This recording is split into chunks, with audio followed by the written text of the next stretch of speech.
పేర్లరా బాబు, పొద్దులే time తక్కువ ఉంది కదా. వేదిక మీద ఉన్న ప్రముఖులకు, మిత్రులకు, ఆటా ప్రతినిధులందరికీ పేరు పేరున నమస్కారం. So first of all, I would like to congratulate all ATA representatives. All the way you have come from US, and for the last 20 days, you are all doing a lot of programs in various parts of Telangana and Andhra Pradesh. Chala santosham. Mari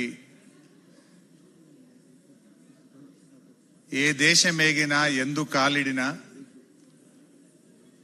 నీ తల్లిని మరవకు, నువ్వు పుట్టిన గడ్డను మరవకని ప్రముఖ కవి చెప్పినటువంటి మాటను నిజం చేస్తూ, మరి ఎన్నో మైళ్ళ దూరంలో ఉన్న మీరు తెలుగు భాషా సంస్కృతిని, తెలుగు ప్రజల అభివృద్ధిని కాంక్షిస్తూ ఎన్నెన్నో కార్యక్రమాలు చేసిన ఆటా ప్రతినిధులందరికీ నా హృదయపూర్వక శుభాకాంక్షలు, అభినందనలు. ముఖ్యంగా ఈరోజు మీ పిల్లలు, మీరు అమెరికాలో స్థిరపడిపోయినా కూడా ఈ ప్రాంతంతో, ఈ మట్టితో మీకున్నది ఒక పేగుబంధం.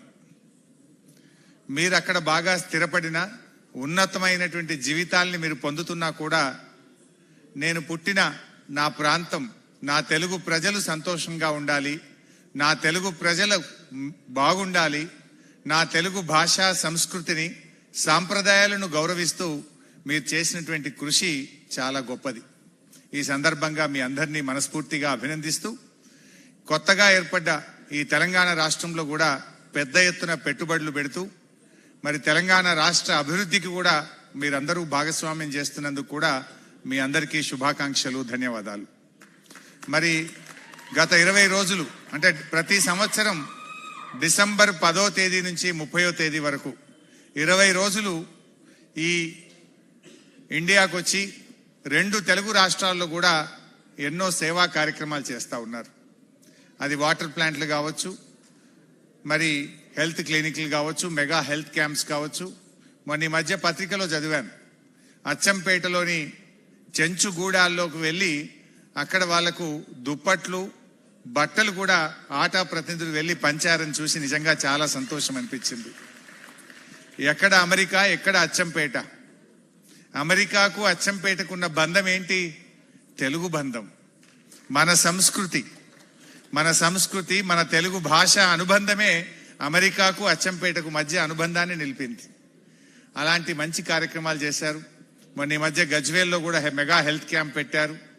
ఇలాంటి కార్యక్రమాలు ఇంకా ముందు ముందు మీరు బాగా కొనసాగించాలని మీ అందరికీ కూడా మరి మేము తెలంగాణ రాష్ట్ర ప్రజల పక్షాన హృదయపూర్వకమైనటువంటి ధన్యవాదాలు, కృతజ్ఞతలు తెలియజేస్తా ఉన్నాం. మరి ఈరోజు మన నట కిరీటి రాజేంద్ర ప్రసాద్ గారికి ఈ అవార్డు ఇవ్వడం నిజంగా నాకు చాలా సంతోషంగా ఉంది. జీవన సాఫల్య అవార్డును వారు ఈరోజు అందుకోవడం నిజంగా ఆయన పూర్తి అర్హులు. 50 ఏళ్ల నట జీవితంలో ఆయన పొందని అవార్డులు లేవు. ఆయన తెలియని మనిషి తెలుగు రాష్ట్రాల్లో ఉండరు. ఒక అద్భుతమైనటువంటి మరి నటుడు వారు. హాస్య నటులంటే ఒక పార్ట్ క్యారెక్టర్లుగా చూసాం, కానీ రాజేంద్ర ప్రసాద్ గారు సంథింగ్ డిఫరెంట్. ఆయన హీరోగా కూడా చేశాడు.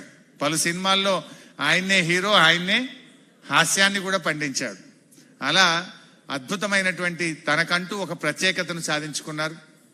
అంతేకాదు, ఆయన ఆ ఫీల్డ్లో ఉండేటువంటి వర్కర్ అసోసియేషన్కు కూడా అధ్యక్షులుగా ఉండి సినిమా రంగంలో ఉండేటువంటి కార్మికుల సంక్షేమం కోసం, ఆ కార్మికుల హక్కుల కోసం కూడా పోరాడినటువంటి చరిత్ర రాజేంద్ర ప్రసాద్ గారికి ఉంది.